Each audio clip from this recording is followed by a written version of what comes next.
कन्या कहती है सुखम चैनम तथा दुखम दरिद्र धन संचयेन ज्ञातमेक भावेन प्रथमेन साक्षिकाः। कन्या कहती कि स्वामी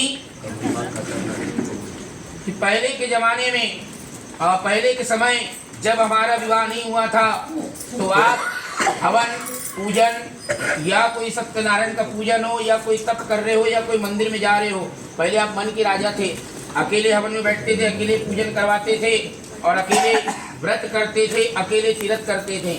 अब मेरे साथ विवाह हुआ है तो कम से कम उस हवन की वेदी में मुझको अपने बाएं अंग में समाना और मुझे उस पूजन में बैठाना ताकि वह फल हम दोनों को प्राप्त हो। इसकी साक्षी मैं पृथ्वी आकाश को रखती हूँ। बोलो वचन स्वीकार है।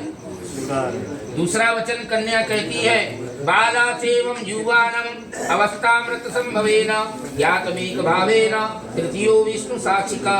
कन्या कहती थी स्वामी पहले के जमाने में बालक रूप में विवाह हो जाया करता था, चाहे बाल अवस्था हो चाहे युवा अवस्था हो चाहे वृद्ध अवस्था हो, मुझसे एक समान सी प्रीत रखना।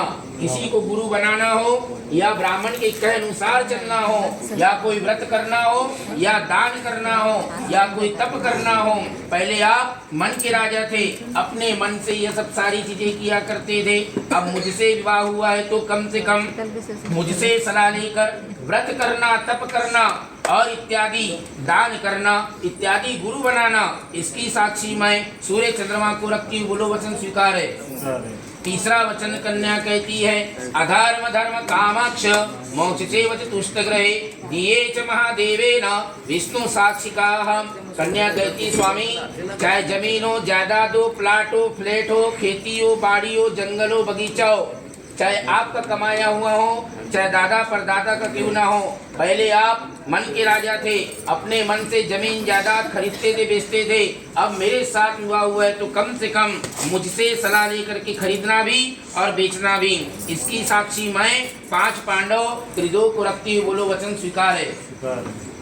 चौथा वचन कन्या कहती है अधर्म कर्म कर्मश्च धने कामे लोभे स्वार्थे च पति पत्नी अर्धांगिनी होतच्च जन्मे मृत्यु साक्षिकाः। कन्या कहती कि स्वामी चाहे पिता का धन हो चाहे आपका धन हो चाहे दादा का क्यों ना हो, व्यर्थ जैसे जो धन आता है वह धन कभी भी धर्म के कार्य में खर्च करना चाहिए। धर्म से 7 पीढ़ी का उद्धार होता है और धर्म के कार्य में खर्च करने से 7 पीढ़ी का नुकसान होता है और 7 पीढ़ी का नाश होता है। इसीलिए स्वामी पहले आप मन के राजा थे, अपने मन से धन खर्च किया करते थे। अब मुझसे विवाह किए हो तो कम से कम इस धन को धर्म के रास्ते में खर्च करना और धर्म से ही हम धर्मात्मा बनेंगे और पुण्यवान बनेंगे। इसकी साक्षी मैं 4 वेद और लक्ष्मी माता को रखती हूँ। बोलो वचन स्वीकार है। 5वां वचन कन्या कहती है गोमहिन्याग्नि पंचानम पशुनम कार विक्रये गयेतमेक में स्वामी जीनमे पंचमे पांडवाः। कन्या कहती है स्वामी आपके मन में या कोई पशु पालन करने की इच्छा हो, जैसे गाय भैंस बकरी ऊंट घोड़ा कुत्ता मिट्ठू चिड़िया खरगोश, या आपको कोई भी पशु पालन करना हो तो कम से कम मुझसे सलाह लेकर के पालना। इसकी साक्षी मैं 5 पांडव पंच परमेश्वर को रखती हूँ। बोलो वचन स्वीकार है। 6वां वचन कन्या कहती है वर्ष काले महादेवेन षडऋतुत्रयम् तेषु साचिलं भोज्यं पृष्ठेतम मृत्यु साक्षिकाः।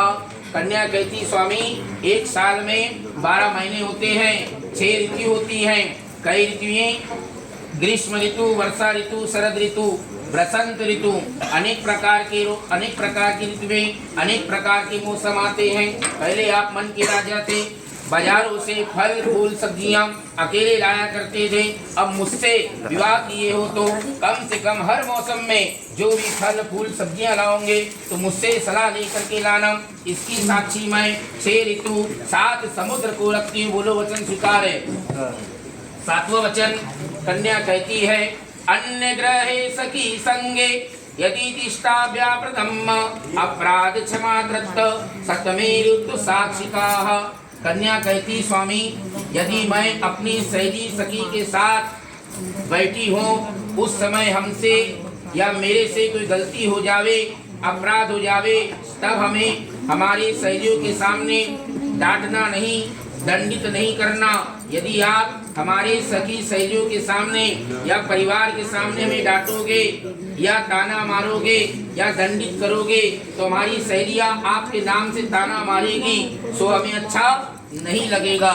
इसीलिए जब भी कभी हमसे अपराध होवे, गलती हो जावे तो हमें अकेले में समझाइएगा।